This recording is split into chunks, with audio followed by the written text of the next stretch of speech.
খেলে তারা এই জবাবটাই পায়। বুদ্ধদেব ভট্টাচার্য এই জবাবটা পেয়েছিল। উনি ভেবেছিলেন উনি লার্জার দেন লাইফ, মানুষ কিন্তু শেষ করে দিয়েছিল। মমতা ব্যানার্জি বুদ্ধদেব ভট্টাচার্যও নন। বুদ্ধদেব ভট্টাচার্যের যে রাজনৈতিক সংস্কৃতিটা মমতা ব্যানার্জির সেটাও নেই। উনি একমাত্র ক্ষমতা ভোগ করতে শিখেছেন, উনি ক্ষমতা ছাড়তে শেখেননি। ফলে আজকে তাকে এই ভোগ করতে হচ্ছে। আর সবচেয়ে বড় কথা, একটা দল শুধু হারলো না, তার মুখ্যমন্ত্রী হেরে গেল। মানুষের কতটা অনাস্থা এটা ভাবা যায়। একটা মানুষ কত অনাস্থা পোষণ করছে। আমি আবার বলছি 2021 সালে এই দলটা হেরে যেত যদি তার আগে এসআইআরটা হতো। তার আগে এসআইআর হয়নি, তা নইলে 2021-এই এরা হারতো। হয়তো আমাদের 100, 150, 200 কর্মী তারা বেঁচে থাকতে পারত। দুর্ভাগ্যবশত আমরা তাদের হারিয়েছি, কিন্তু তাদের যে রক্তদান সেটা বৃথা হয়নি। আমরা ভারতীয় জনতা পার্টি ক্ষমতায় এসছে এবং আমাদের উচিত, এবং আমরা করব সেটা, সেই মানুষগুলোকে স্মরণ করব এবং তাদের প্রতি আমাদের শ্রদ্ধা জানাবো। শেষ প্রশ্ন করব, রাজ্যবাসীর উদ্দেশ্যে কি বলবেন? তারা অনেক আবারও সোনার বাংলার স্বপ্ন নিয়ে প্রচুর ম্যান্ডেট দিয়ে নতুন সরকার, ভাজপা সরকারকে নিয়ে এলো। কি বলবেন মানুষের উদ্দেশ্যে? আপনারা ভারতীয় জনতা পার্টির প্রতি আস্থা রেখেছেন, ভারতীয় জনতা পার্টি আপনাদের আস্থার মর্যাদা দেবে। এবং জেনে রাখুন, ভারতীয় জনতা পার্টি একটু অন্য ধরনের party with a difference. Bangla যখন স্বাধীনতা অর্জন করে বাংলা অখণ্ড বাংলা ভাগ হয়ে পশ্চিম বাংলা হয়, তখনও আমাদের জাতীয় যে আয়, সেখানে আমাদের কন্ট্রিবিউশন ছিল প্রায় 30%-এর কাছাকাছি। সেটা এখন নামতে নামতে 5%-এ ঠেকেছে। এক সময় বিহার বা উত্তরপ্রদেশে লোকেরা গল্প করতো, ছেলেটা পড়াশোনা করছে না, কলকাতা পাঠিয়ে দাও, কিছু কাজকর্ম করুক।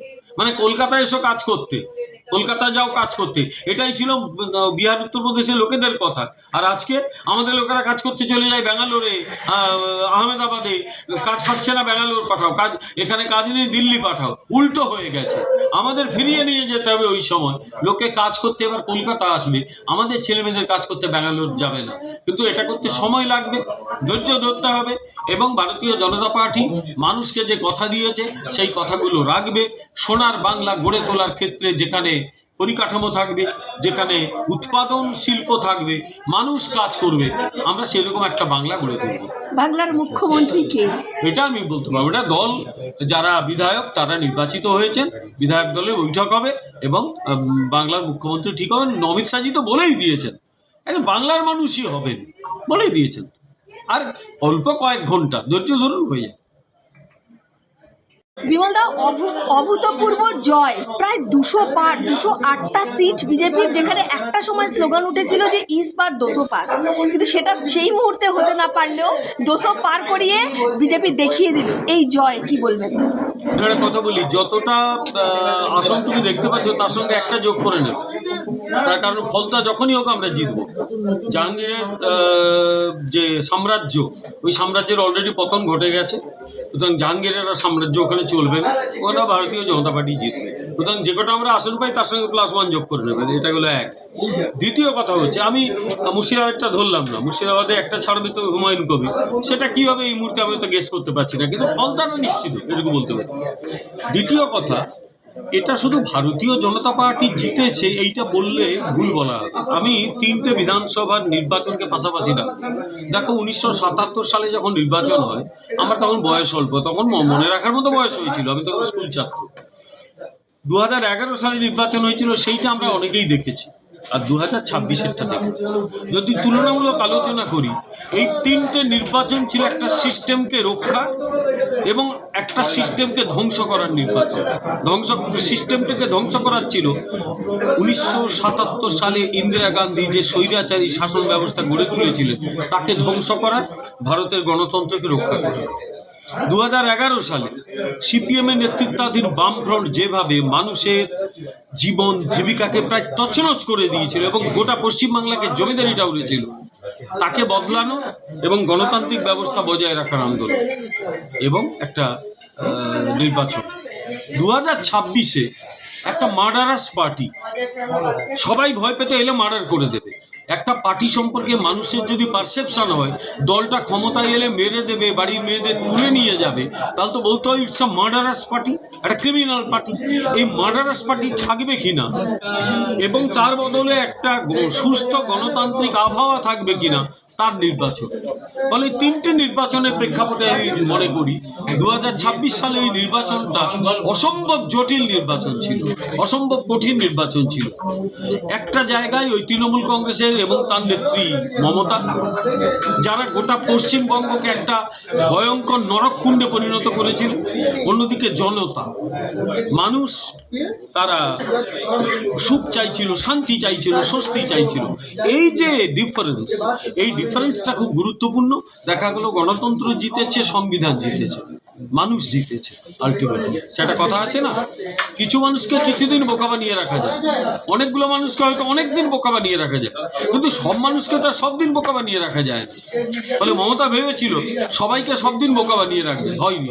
বিমলদা, কোথাও কি অভয়াকাণ্ড এবং হিন্দুদের ওপর যে অত্যাচার 15 বছর ধরে চলেছে তার একটা বহিঃপ্রকাশও এই নির্বাচনে এসে পড়লো? এখানে অনেক কিছুর বহিঃপ্রকাশ ঘটেছে, অনেক কিছু। অভয়াকাণ্ড, কসবা ল কলেজে মহিলাদের ওপর একটি মেয়ের ওপর ভয়ঙ্কর অত্যাচার মধ্যবিত্তের ভাবনাটাকে নাড়িয়ে দিয়েছিল।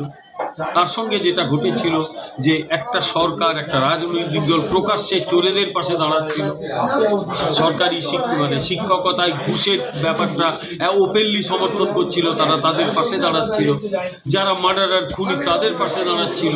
ফলে সব মিলিয়ে আইন এবং সংবিধানের শাসনকে বুড়ো আঙুল দেখিয়ে একটা রাজনৈতিক দল ভেবেছিল ক্রিমিনালদের নিয়ে সরকার চলছে, মানুষ তার বিরুদ্ধে রুখে দাঁড়িয়েছে। অভিষেক বন্দ্যোপাধ্যায় বলেছিল 12টার পর ডিজে বাজাবে এবং উনি দায়িত্ব নিয়ে নাকি থাকবেন সেই ডিজে বাজানো। না, শুধু তার সঙ্গে আরো একটা কথা বলেছিল যে দিল্লির কোন বাপ বাঁচায় দেখবো, এটা বলেছিল। তো আমি বুঝতে পারি না, একটা রাজনৈতিক দলের একজন নেতা এমপি, একাধিকবার এমপি হয়েছে, কাঁথিতে গিয়ে বলে যা তোর বাপকে ডেকে আন, এখানে বলছে দিল্লির কোন বাপ বাঁচায় দেখবো। আমি বুঝতে পারি না যে এই লোকটার আদৌ কোনো পড়াশুনো আছে কিনা, আদৌ ও পড়াশুনো করেছে কিনা। বটর বটর করে ইংরেজি তো বলে, হিন্দিও ভালো বলে, পড়াশোনা নেই। তাহলে বুঝতে হবে এর কিছু সাংস্কৃতিক সমস্যা রয়েছে, সংস্কৃতিগত সমস্যা, এর কিছু রুচিগত সমস্যা রয়েছে। রুচি এবং সংস্কৃতি সংক্রান্ত শিক্ষা এর দরকার। আদারওয়াইজ এই লোকটি বা এর প্রভাবিত হয়ে আরো কিছু লোক যদি এই কাণ্ড শুরু করে, তাহলে কিন্তু পশ্চিমবঙ্গে রাজনৈতিক নেতৃত্ব নিয়ে মানুষের মধ্যে সন্দেহ থেকেই যাবে। দীর্ঘদিন ধরে আগে সিপিএম, তারপর তৃণমূলকে দেখে মানুষ মনে করত যে এরাই বোধহয় রাজনীতি করে, রাজনীতি মানে এই।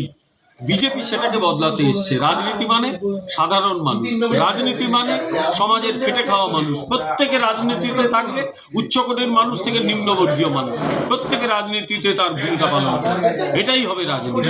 কিন্তু এই লোকগুলোকে দেখলে মনে হয় যেন রাজনীতি এই সমস্ত কুৎসিত কথা বলা লোকেদের জন্য। এই সংস্কৃতিটাও বদলানো দরকার আছে। মুখ্যমন্ত্রীকে দেখা গেল তিনি আবারও বেরিয়ে বললেন ঠিক স্ট্রং রুম থেকে তাকে ফেলে মারা হয়েছে, মানে মাটিতে ফেলে মারা হয়েছে বলে অভিযোগ করছে। উনি একজন প্যাথোলজিক্যাল লায়ার, ইংরেজিতে এইটুকু বলা যেতে পারে যে অপ্রয়োজনে উনি মিথ্যে কথা বলেন, মিথ্যে ঢাকতে আবার মিথ্যে কথা বলেন, সেটা ঢাকতে আবার মিথ্যে কথা বলেন। বলে অ্যাবসলিউটলি এটা লাই, মিথ্যে কথা। উনি মানুষের সহানুভূতি আদায়ের চেষ্টা করছেন, কিন্তু জেনে রাখুন অনেকবার এতে সফল হয়েছেন, আর সফল হবেন না। কারণ মানুষ আপনার এই নাটক ধরে ফেলেছে, আর আপনার নাটকে তারা বুঝবে না। রীতিমতন দেখা গেল আজকে সকাল থেকে একাধিক জায়গায় সিকিউরিটি তুলে নেওয়া হয়েছে এবং মুখ্যমন্ত্রীর বাড়ির সামনে যে সিকিউরিটি ছিল সেটাকেও প্রত্যাহার করে নেওয়া হয়েছে। কি বলবেন? খুব স্বাভাবিক, একজন মুখ্যমন্ত্রীর সিকিউরিটি আর একজন সাধারণ রাজনৈতিক নেতার সিকিউরিটি এক হতে পারে না। উনি এখন অব্দি মুখ্যমন্ত্রী আছেন, কিন্তু কেয়ারটেকার মুখ্যমন্ত্রী। আচ্ছা, ওনার সিকিউরিটি এবার ওনার ভাইপো সিকিউরিটিও তুলতে হবে। এই 600 পুলিশ কেন থাকবে? ওটা আমাদের পয়সার পুলিশ পোষা হয়, আমাদের পুলিশকে টাকা দেওয়া হয় আমাদের ইয়ের পয়সায়, ট্যাক্সের পয়সায়। সেখানে এরকম 600 পুলিশ থাকবে, এটা হতে পারে না। সেই সিকিউরিটিও তোলার দরকার। মুখ্যমন্ত্রী সিকিউরিটি কমিটি ঠিক করেছে, গার্ড যেভাবে আটকে রেখেছিল এটা যেন কোনো রাজা মহারাজা, প্রধানমন্ত্রীর মধ্যে এতটা সিকিউরিটি থাকে না। পুলিশ আছে, নর্মাল পুলিশ পোস্টিং থাকবে, কোনো অসুবিধা নেই। কিন্তু এতক্ষণ এতগুলো ঘন্টা হয়ে যাওয়ার পরও মুখ্যমন্ত্রীকে এখনো পদত্যাগ করতে দেখা গেল না। কিন্তু আমরা এর আগে দেখেছি যখন পরিবর্তন হয়েছিল, বুদ্ধদেব ভট্টাচার্যের মতন ওইরকম একটা সিনিয়র লিডার তিনি কিন্তু 12টার মধ্যে পদত্যাগ করে দিয়েছিলেন। সেক্ষেত্রে মুখ্যমন্ত্রী কিন্তু এখনো পর্যন্ত করলেন না। এটা রাজনৈতিক সংস্কৃতির সমস্যা। উনি ভাবছেন যে ক্ষমতা গেলে বোধহয় উনি একেবারে তার শরীর শেষ হয়ে যাবে, মানসিকভাবে শেষ হয়ে যাবে।